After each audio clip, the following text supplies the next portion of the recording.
Hello viewers, welcome to YouTube channel the physics wave and my name is Hemant Kumar. आज जो हम बात करेंगे क्लास 12th का नेक्स्ट अपना जो लेक्चर नंबर 2 इलेक्ट्रोस्टैटिक। ठीक, इलेक्ट्रोस्टैटिक के ऊपर आज हमारा जो लेक्चर है वो है इलेक्ट्रोस्टैटिक नंबर 2। नंबर 1 में हमने चार्ज को स्टडी किया था, चार्ज की प्रॉपर्टीज़ को देखा था और उसके बाद हमने गोल्ड लीफ एक्सपेरिमेंट किया था, मेथड ऑफ चार्जिंग किया था। जो अपने पास इलेक्ट्रोस्टैटिक नंबर 2 लेक्चर है इसके अंदर अपने पास एक इम्पोर्टेंट कॉन्सेप्ट है, दैट इज़ कूलम्ब्स लॉ। ठीक है, इंपॉर्टेंट है। तो कूलम्ब्स लॉ सबसे पहले क्या बोलते हैं, देखिए समझिए पहले इसको। कूलम्ब्स लॉ हमारे पास बोलते हैं कि मान लो अपने पास 2 पॉइंट चार्ज है, दिस इज Q1 और ये अपने पास कौन सा चार्ज है, Q2 है, और इनके बीच में जो डिस्टेंस है वो कितनी है अपने पास, R। यानी let us consider a system of 2 charges and separation between them is R। Then according to Coulomb's law, Coulomb's law क्या बोलता है कि क्या बोलता है कि इन दोनों चार्ज के बीच में एक फोर्स लगेगा, है ना। जैसे हमने ग्रेविटेशन फोर्स किसके बीच में पढ़ा था, 2 मासी ऑब्जेक्ट के बीच में, मैग्नेटिक फोर्स 2 मैग्नेट्स के बीच में। सिमिलरली कूलम्ब्स जो लॉ है ये किसके बीच में लगता है, हमेशा चार्ज बॉडी के बीच में लगता है। इसकी क्या प्रॉपर्टी है सबसे पहली कि ये हमेशा कहाँ वैलिड होगा, it is only valid between 2 charges. ठीक है, मास का कोई मतलब नहीं है यहाँ पे मैग्नेटिक प्रॉपर्टी का भी कोई मतलब नहीं है, यहाँ पे सिर्फ किसका मतलब है, चार्ज। हमारे पास चार्ज होना चाहिए तो उसके बीच में कौन सा फोर्स लगेगा, कूलम्ब फोर्स। तो कूलम्ब फोर्स की स्टेटमेंट क्या बोलती है कि the force of interaction between 2 point charges, अपने पास 2 पॉइंट चार्ज इनके बीच में जो फोर्स लग रहा है F is directly proportional to the product of charges. Product of charges मतलब कि इन दोनों चार्जेस का multiply, and inversely proportional to the, inversely proportional मतलब कि अपॉन में रेसिप्रोकल में, and inversely proportional to the square of distance between them, इनके बीच में जो डिस्टेंस है उसका स्क्वायर। ये क्या बोलते हैं अपने पास कूलम्ब्स लॉ, कि कूलम्ब्स लॉ बोलता है कि the force of interaction between 2। अच्छा, इंटरेक्शन का क्या मतलब हुआ, इंटरेक्शन का मतलब हुआ क्या, तो अट्रैक्शन हो सकती है या फिर अपने पास क्या हो सकती है, रिपल्शन।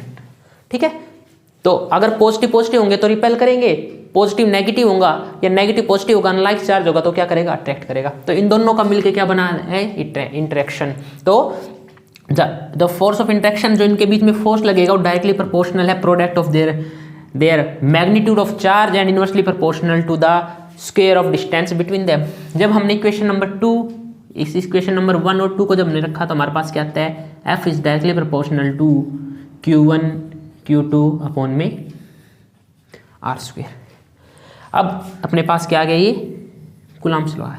बट हमें एक बात पता है कि क्या, कि हमारे पास ये प्रोपोर्शनलिटी कांस्टेंट आया है, सॉरी प्रोपोर्शनलिटी है अपने पास, इसको हम हटा के इसकी जगह हम क्या रखते हैं, एक कांस्टेंट वैल्यू रखते हैं। तो यहाँ पे क्या हो गया formula, F is equal to, यहाँ पे कांस्टेंट क्या है अपने पास, K, इसको हम कैपिटल के लिख लेते हैं। अपने पास क्या आया, K Q1 Q2 अपॉन में R स्क्वायर। ये अपने पास क्या हो गया, फोर्स बिटवीन 2 चार्ज पार्टिकल। यहाँ पे ये K क्या है, K को बोलते हैं इलेक्ट्रोस्टैटिक कांस्टेंट। इस K को क्या बोलते हैं हम, इलेक्ट्रोस्टैटिक कांस्टेंट। और इस K की वैल्यू कितनी होती है, इसकी वैल्यू होती है 9 × 10⁹। यूनिट क्या आएगी, यूनिट कैसे निकालेंगे, रफली देखना। हमारे पास क्या आया, F is equal to K Q1 Q2 upon में R स्क्वायर। K क्या हो गया यहाँ से, K इधर हुआ, R स्क्वायर का क्या हो गया, मल्टीप्लाई बाय F के साथ अपॉन में Q1 Q2। तो यहाँ पे क्या आया, फोर्स की क्या होती है, न्यूटन। तो इसके यूनिट क्या बनी अपने पास, इसके अकॉर्डिंग न्यूटन मीटर स्क्वायर पर charge multiply by charge coulomb square. तो अपने पास क्या आ गई है, SI यूनिट ऑफ दिस। ठीक है, इसके यूनिट है, वैल्यू क्या होगी इसकी, 9 × 10⁹ न्यूटन मीटर स्क्वायर पर कूलम्ब स्क्वायर। और सेकेंडली इसका डायमेंशन फॉर्मूला अगर आपसे बोला जाए कि डायमेंशन फॉर्मूला बताओ, तो डायमेंशन फॉर्मूला हम कैसे करेंगे, सेम। अपने पास K की वैल्यू क्या आई थी, F R स्क्वायर अपॉन में Q1 Q2। फोर्स का डायमेंशन क्या होता है, M1 L1 T - 2। राइट। ये क्या है, डिस्टेंस, डिस्टेंस का क्या होता है एल स्क्वेयर अपॉन में क्यू, क्यू का क्या होता है डायमेंशन फॉर्मूला, अपने पास चार्ज का जो डायमेंशन फॉर्मूला होता है अपने पास होता है ए टी। कैसे, करंट क्या होता है charge per unit time, charge का डायमेंशन फॉर्मूला क्या होता है अपने पास ए, क्यू अपॉन में टाइम का क्या होता है कैपिटल टी। तो क्यू का क्या होगा यहाँ से ए टी। तो याद रखना डायमेंशन फॉर्मूला चार्ज का कितना होता है ए टी। तो क्या हो गया, ये चार्ज का स्क्वायर है, दो चार्ज नीचे, मतलब क्या हो गया एस टी का स्क्वायर। और जब हमने इसको सोल्व किया तो अपने पास क्या बना m1 L1 और 3, तो L3 टाइम -2 नीचे क्या है +2, ये ऊपर गया तो क्या हो गया t की पावर -4 और एक्सेलरेशन ये जो a है एम्पियर ऊपर जाके क्या हो गया -2। तो ये क्या हो गया डायमेंशन फॉर्मूला किसका इलेक्ट्रोस्टैटिक कांस्टेंट का। इसकी वैल्यू कितनी होती है 9 × 10⁹ न्यूटन मीटर स्क्वायर पर कूलम्ब स्क्वायर। ठीक है, अपने पास ही हो गया कूलम्ब्स के बारे में। ठीक है, ये अपने पास बेसिक कूलम्ब्स लॉ है। अब हम एक्सप्लेन करेंगे इस के को। देखो कैसे, इसको रब कर देते डेफिनेशन के ऊपर से, अपना बस इतना ही काम था, है ना। अब थोड़ा मैथमेटिकल देख लेते हैं। अपने पास ये जो के है, के की क्या वैल्यू होती है, हमारे पास जो के होता है इसकी वैल्यू होती है 1/4 पाई एप्सिलॉन नॉट। इसको याद रखना है, इंपॉर्टेंट है 1/4 पाई एप्सिलॉन नॉट। ये एप्सिलॉन नॉट क्या है, इसको बोलते हैं एब्सोल्यूट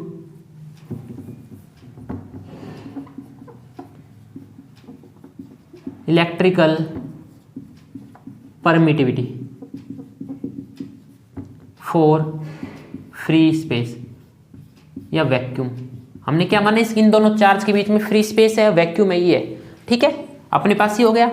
अब हमने क्या किया, जो इसकी वैल्यू होती है एप्सिलॉन नॉट की होती है 8.85 × 10 की पावर -11 सॉरी -12। अब पीछे यूनिट क्या लगाओगे आप, यूनिट लगानी पड़ेगी अपने को। अब यूनिट कैसे निकालेंगे, देखो ये न्यूमेरिकल में यूज होता है। ठीक है, तो इसका यूनिट कैसे निकालेंगे हम, इस फोर्स को हम लिख सकते हैं F = K की जगह क्या लिखेंगे 1/4 pi epsilon not Q1 Q2 upon में R²। एप्सिलॉन नॉट ऊपर गया, फोर्स नीचे आया, epsilon not = 1/4 pi F Q1 Q2 upon में R²।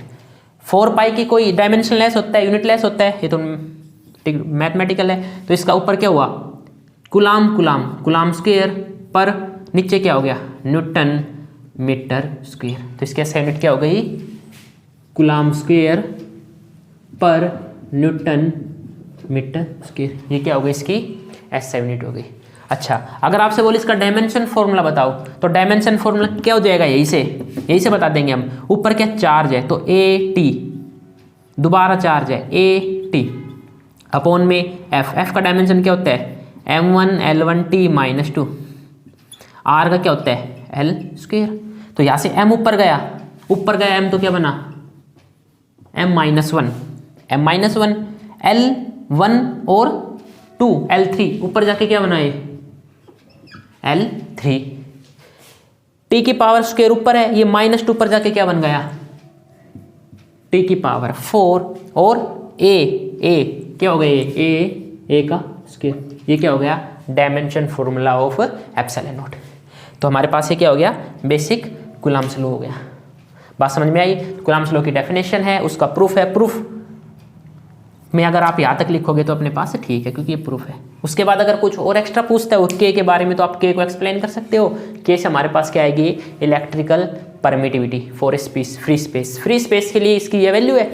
अगर यहाँ पे फ्री स्पेस ना हो, यहाँ पे अगर वाटर हो या कोई गैस हो, तो उसके लिए इसकी वैल्यू क्या है वो आपको न्यूमेरिकल में गिवन रहेगी। ठीक है, तो चलिए खत्म हो गया अपने पास। इसके बाद हम बात करेंगे, कूलम्ब्स लॉ खत्म नहीं हुआ अभी हम कूलम्ब्स लॉ इन वेक्टर फॉर्म। थोड़ा वेक्टर पढ़ना जरूरी है ना, क्यों? क्योंकि जो फोर्स है वो एक वेक्टर क्वांटिटी होता है। फोर्स वेक्टर क्वांटिटी है तो भाई अब प्रॉब्लम तो क्रिएट करेगा। क्या प्रॉब्लम क्रिएट करेगा? या अब हम इसको एल्जेब्रिक ऐड तो कर नहीं सकते हैं ना, 2 to 4 होते हैं, इसको हम ऐसा सोल्व नहीं करेंगे। तो इसको कैसे सोल्व करेंगे? इसको हम वेक्टर से फॉर्म से सोल्व करेंगे। ठीक है, वेक्टर में हमने क्या पढ़ा है? Vector law of vector parallelogram law of vector addition, है ना, ट्रायंगुलर लॉ, तो Coulomb's law in vectors form. चलिए भाई वेक्टर फॉर्म में स्टार्ट करें तो सबसे पहले हमें क्या देखना है, यहाँ पे हम अपना डायग्राम बना लेते हैं वेक्टर वाला। ये अपने पास मान लो x है, ये अपने पास है y है। मान लो यहाँ पे कोई चार्ज अपने पास Q1, यहाँ पे कोई चार्ज अपने पास Q2। ठीक है भाई, उसके बाद हम क्या करते हैं भाई, यहाँ से हम इसको ओरिजिन से एक कौन सा वेक्टर बोलते थे इसको, अगर आपने वेक्टर्स पढ़ा हो तो इसको बोलते हैं हम पोजीशन वेक्टर। ये कितने डिस्टेंस पे हमने माना, R1 वेक्टर। ये पोजीशन वेक्टर नंबर 2, इसको क्या बोला, R2 वेक्टर। अब इन दोनों के बीच में R1 से R2, अच्छा सॉरी ये अलग है ना, इसको प्रॉपर वे से करेंगे ना, तो प्रॉपर वे से कैसे हो गए, ऐसे 1 से 2 पे आ रहे हैं ना, तो 1 से 2 पे आने के लिए क्या करेंगे, R1 2, ये क्या अपने पास, इसको बोलते हैं हम डिस्प्लेसमेंट वेक्टर। हम क्या बोलते हैं इसको, डिस्प्लेसमेंट वेक्टर R1 2। ठीक है, ये अपने पास हो गया वेक्टर के अंदर, हमने इसको बना दिया। अच्छा अब मेरे को एक बात बताना, आप क्या Q2 के ऊपर Q1 फोर्स लगाएगा, लगाएगा। दोनों का मैग्नीट्यूड क्या है, पॉजिटिव है, तो Q2 के ऊपर Q1 फोर्स किधर लगाएगा, इधर धक्का मारेगा इसको भाई। इसको क्या बोला, फोर्स ऑन 2 ड्यू टू 1। वो बात समझ में आना चाहिए आपको, F21 हेयर, F21 क्या है, force on charge 2 due to charge 1। 2 पे फोर्स लगाया किसने, 1 ने, तो क्या 1 के ऊपर 2 फोर्स नहीं लगाएगा, लगाएगा भाई। ये क्या हो गया, F12। F12 क्या हो गया अपने पास, force on Q1 due to Q2, ये अपने पास F12 हो गया। ठीक है भाई, अब उसके बाद एक चीज और देखो, हमने वेक्टर्स के अंदर क्या पढ़ा था कि जो वेक्टर A है वो क्या होता है, magnitude as well as direction, है ना। तो यहां से जो अपने पास डायरेक्शन क्या आ जाएगी, हम यूनिट वेक्टर बोलते हैं जिसको, क्या हो गया अपने पास A वेक्टर अपॉन में मैग्नीट्यूड ऑफ A। बेसिक है ये, ठीक है। उसके बाद हमने एक चीज और पढ़ी थी, वेक्टर AB क्या होता था, vector B minus vector A। इसको समझना, बाद में यूज करेंगे इसको हम। वेक्टर R12 को मैं क्या लिख सकता हूं, कोई बताएगा, vector R2 minus vector R1। बात समझ में आई, ये हम यूज करेंगे इसलिए हम आपको एक्सप्लेन कर रहे हैं। ठीक है, समझ में आए, जैसे एक ये इन कॉन्सेप्ट यूज करेंगे हम बार बार। तो देखो इसको अब हम रब करते हैं, ये तो अपने पास हम पढ़ चुके हैं इसको, तो अब हम बेसिक अपने काम पे चलते हैं।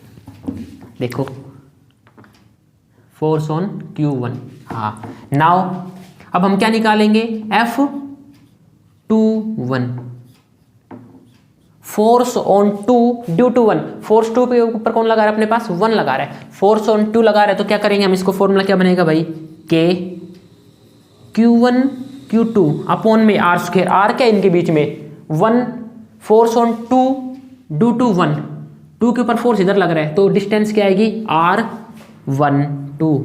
ये याद रखना बस थोड़ा, R12 क्यों आया, क्योंकि किधर लग रहा है फोर्स इधर, तो डायरेक्शन यहाँ से ना मेजर करेंगे हम 1 से 2, तो R12 का स्क्वायर।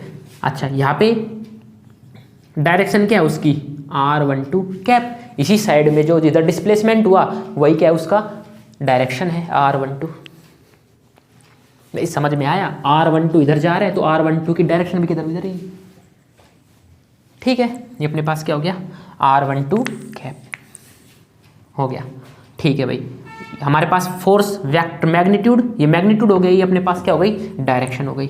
ठीक है, अब K Q1 Q2 अपॉन में R12 का स्क्वायर। अब याद करो, A वेक्टर क्या होता है, magnitude as well as direction, तो अपने पास डायरेक्शन क्या हो जाएगी, वेक्टर अपॉन में मैग्नीट्यूड।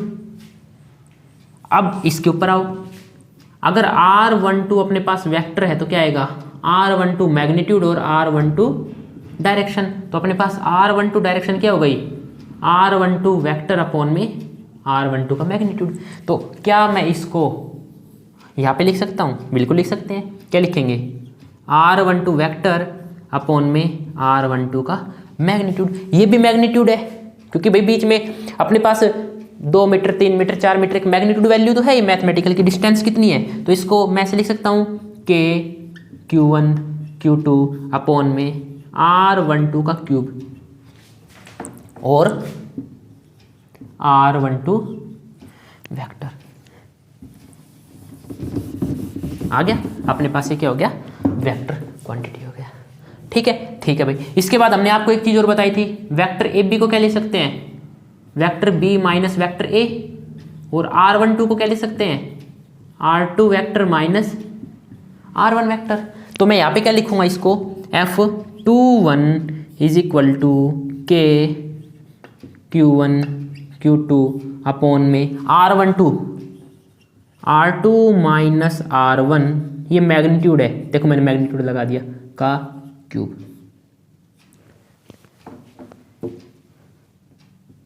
और इसको क्या लिखूंगा, R2 vector minus R1 vector. भाई बात समझ में आया। और यही कि अपने पास ये एक, इसको यहाँ पे कर दो, या अपने पास इसको यहाँ पे, अपने पास क्या हो गया, ये Coulomb's line vector form, force on two due to 1। अच्छा, अब force on two due to 1 तो ये हो गया क्या, फोर्स अपने पास ये भी तो लगेगा, ये तो फोर्स 1 2 भी तो निकाल सकते हैं। F12 क्या हो जाएगा अपने पास, सेम K Q1 Q2। अब की बार क्या होगा, फोर्स इधर लगा है तो R12 इधर जा रहा है, तो ऊपर कौन सा जाएगा, R21 और R21 कैप, बस यही फर्क है, सेम बिल्कुल। उसके बाद क्या लिख देंगे इसको, K Q1 Q2 अपॉन में, सॉरी स्क्वायर आएगा ना यहाँ पे, R21 की क्यूब, और यहाँ पे क्या आ गया, R21 वेक्टर। बात समझ में आया।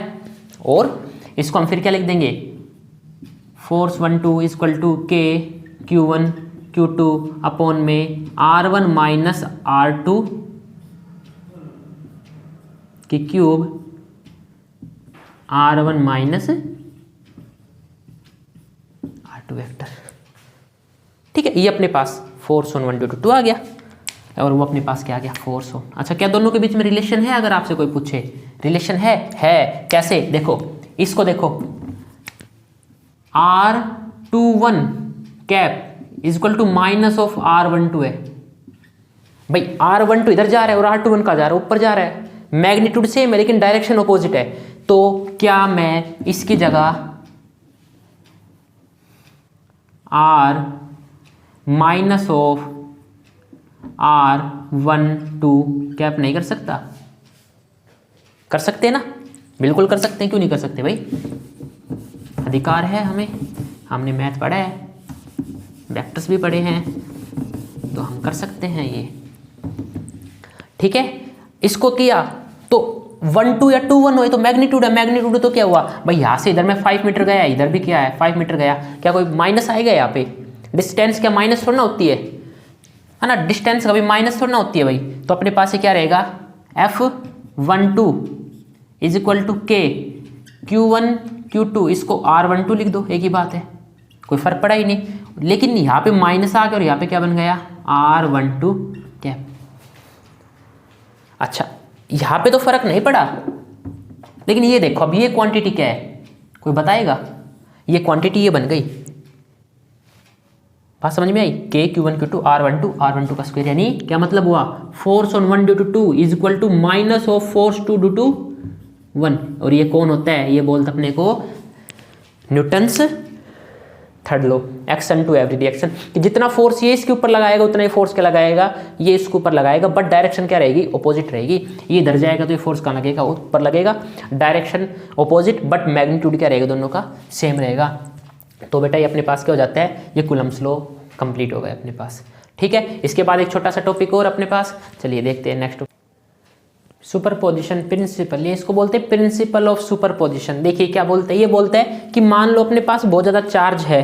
ठीक है, अपने पास मान लो अपने पास एक Q0 चार्ज है, यहाँ पे Q1 है, यहाँ पे Q2, यहाँ पे Q3, यहाँ पे Qn।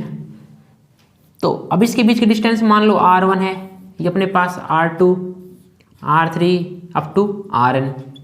तो क्या इसके ऊपर ये फोर्स लगाएगा? भाई लगाएगा, बिल्कुल लगाएगा। क्या ये R2 Q2 लगाएगा? लगाएगा। Q3 भी लगाएगा और Qn भी लगाएगा। तो इसके ऊपर टोटल कितना फोर्स होगा इन सब की वजह से?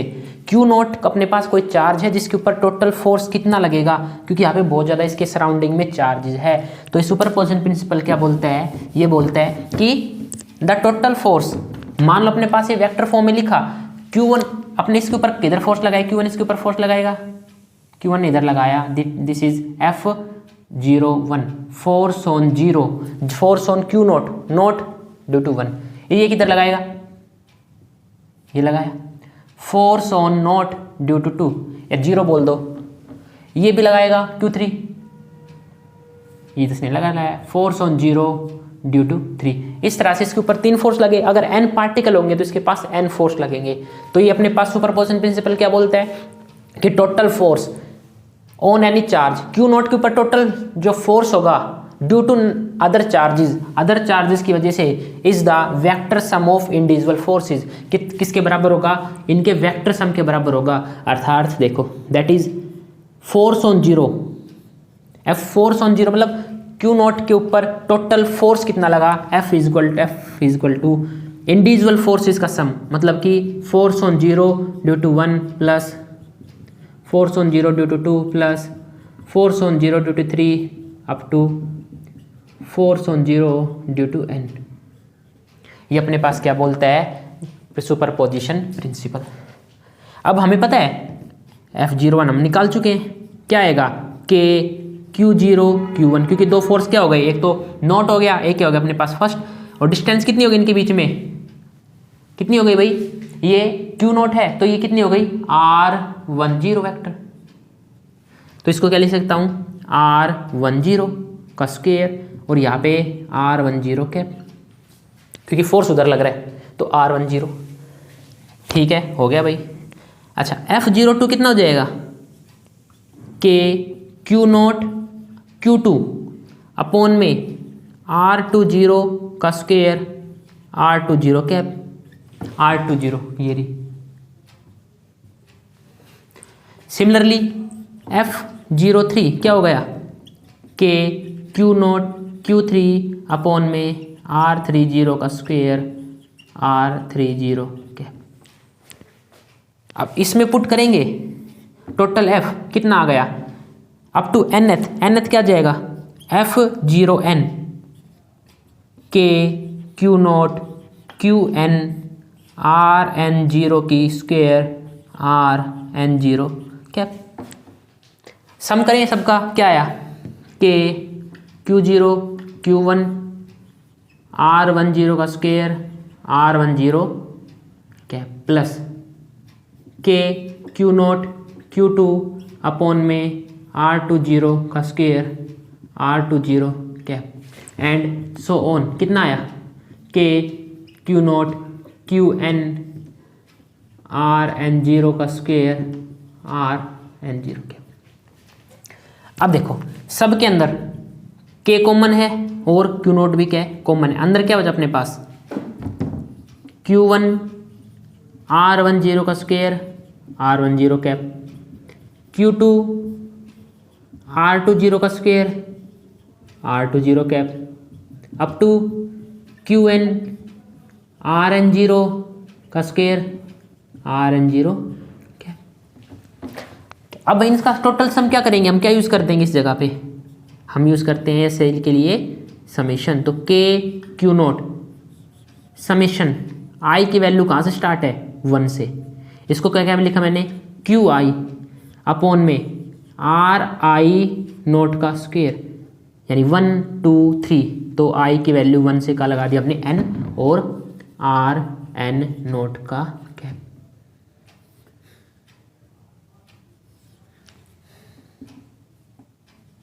ये अपने पास क्या हो गया भाई, सुपरपोजिशन प्रिंसिपल। सब का क्या कर देंगे हम, वेक्टर सम कर देंगे। बात समझ में आई। और इसको हम एक चीज़ और लिख सकते हैं क्या, के क्यू नॉट आई की वैल्यू 1 से n क्यू आई अपॉन में आर आई नोट को क्या लिख सकते हैं, आर नोट माइनस आर आई।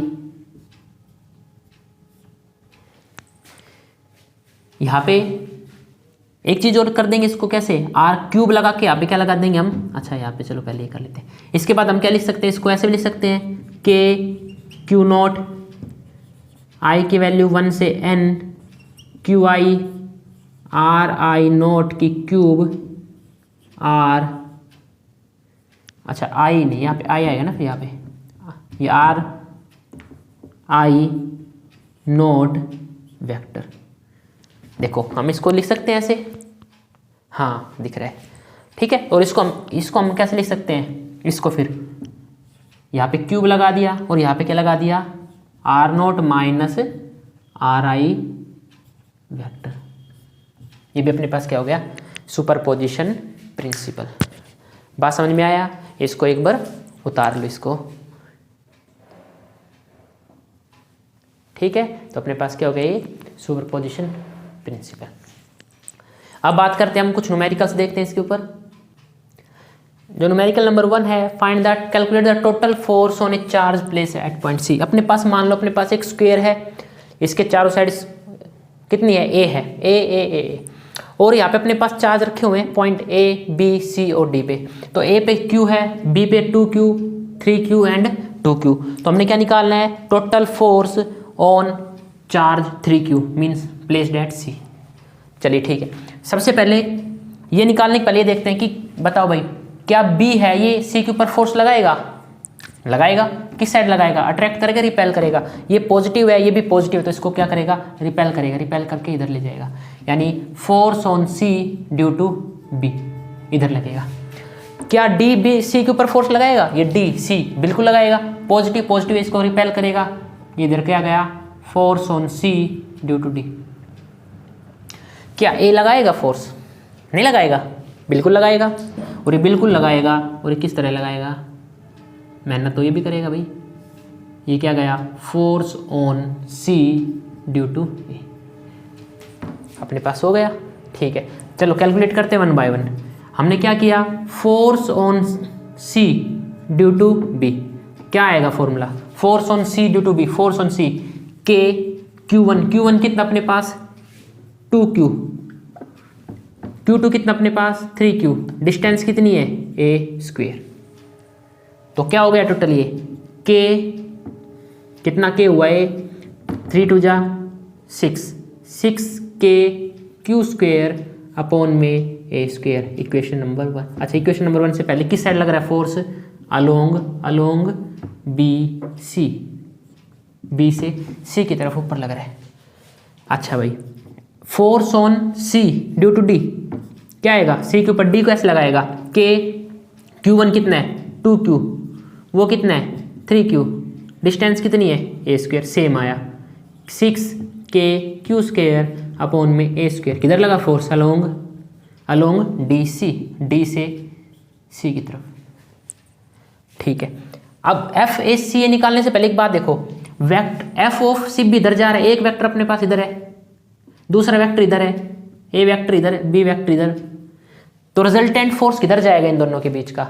हमने आपको क्या बताया था parallelogram law of vector addition में, जिसने वीडियो नहीं देखी हो हमारी देख सकते हैं। वेक्टर्स के अंदर parallelogram law of vector addition क्या बोलता है कि एक वेक्टर इधर है एक वेक्टर इधर, दोनों के बीच में एंगल है कुछ थीटा, यहाँ पे चलो 90 है लेकिन हम एंगल मान लेते हैं, कोई भी सपोज करो थीटा एंगल है, तो इनको बीच में जो अपने पास वेक्टर जाएगा वो इसके डायगोनली जाएगा। ये parallelogram law of vector addition बोलते हैं।